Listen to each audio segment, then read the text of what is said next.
Ryan Seacrest is absolutely everywhere. He said he sits there in his radio booth in the morning with 8 screens in front of him because it's all about consumer engagement. People aren't just calling in anymore saying what tunes they want. They're tweeting, they're WhatsApping, they're Snapchatting. And I had to say, what is your favorite social media form of communication? What do you think he picked? I don't know, quite honestly. Well, here you go. Take a look. I like what Snapchat is doing right now. I mentioned them earlier. I think that that's a great app. I don't know if anybody's on it, but you know you can be. Yes, mostly for sexting, really. No one is sexting right now. How do you know? Be. Why? Why do you raise your hand if you're sexting right now? We're gonna make it better. There you go. There you go. But I like. Why Snapchat? I like it. I mean, I think it's. Wait, before you answer, are you invested in Snapchat? I'm not. All right, we got to ask. I'm not. I didn't. Only you would have to ask that. I would. Yeah, exactly. I would. No, I didn't. Are you invested in it? I'm not. Okay, so I didn't make an investment in Snapchat. I should have. But I think there's something interesting in to being able to post a video or a photo and knowing that it's going to disappear. I mean, I think why? Wouldn't you want it to? No. What are you posting? You should see what we're posting. We want it to go away. Why would you want it to go away? I've seen my pictures. I want them to go away immediately. But I think that's why millennials are using it. So it's amazing that he would pick Snapchat. And he's not just a user of social media. He's a big investor. He's invested in Pinterest. He's invested in Typo, which is the keyboard that goes with your iPhone. Because, again, this guy is on social media every second. It was driving him bananas that his phone was sitting next to him and he couldn't be on it. And he talked all about the information he was missing while we were sitting there.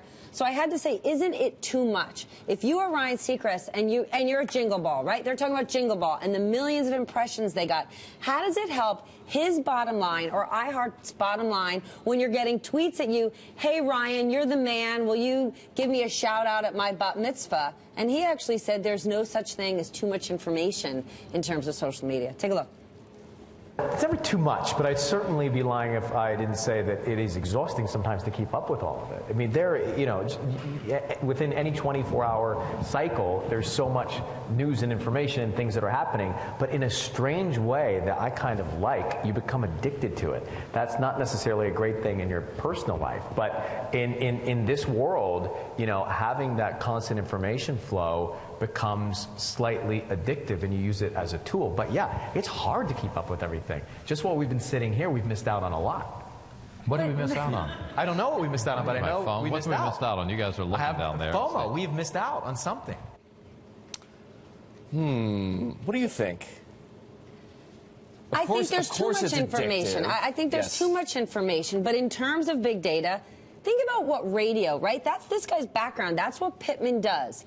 Radio was the original social media platform, having people call in, saying what they wanted, saying what they liked. And it's radio DJs who have been interacting with their listeners. In some ways, they said radio is kind of the original. Well, yes and no. Like you could say letters to the editor of the newspaper were the original social media. But not real time. Letters to the editor. Radio, you're actually calling in and you're having a relationship. And that's why Ryan has said he's continued in radio. Think about all the businesses that guy is in and how many hours a day he's working. Radio. And that's exactly what we talked about. You think about radio, isn't that an antiquated business? It's not, since they have 245 million listeners at iHeart a month. But here's what Ryan actually had to say about radio and why he wants to be in it still.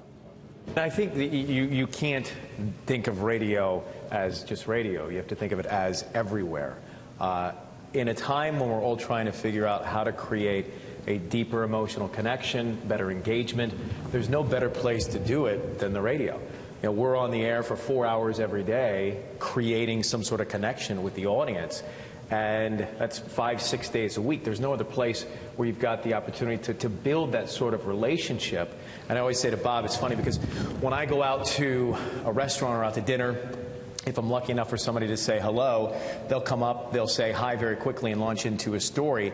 And if I'm with a star, they'll come up and they'll be in awe of the star and they'll ask me to take the picture. Because that's who I am to the audience. You want to be their companion, and radio is America's companion. It is, if you think about it, no?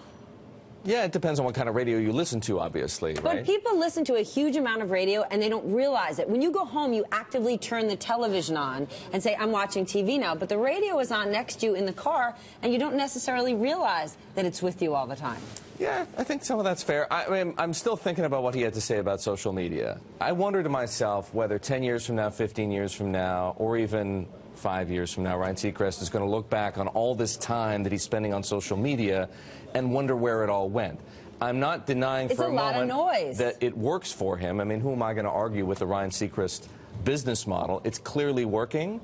But nobody's going to win, not that he's setting out to win a Nobel Prize, but nobody's going to win a Nobel Prize like tweeting on Twitter or Snapchatting on Snapchat. Do you know what I mean? No, but the more people you engage, the more fans you have, the more people care, you can broaden out your demographic, and it's working. The one thing that he said that's changed the most in radio, if you're a radio personality or a DJ, it's now multimedia. You have radio guests who need hair and makeup because they've got, he said, you know, during a radio show, they're also broadcasting it on TV. They're taking pictures.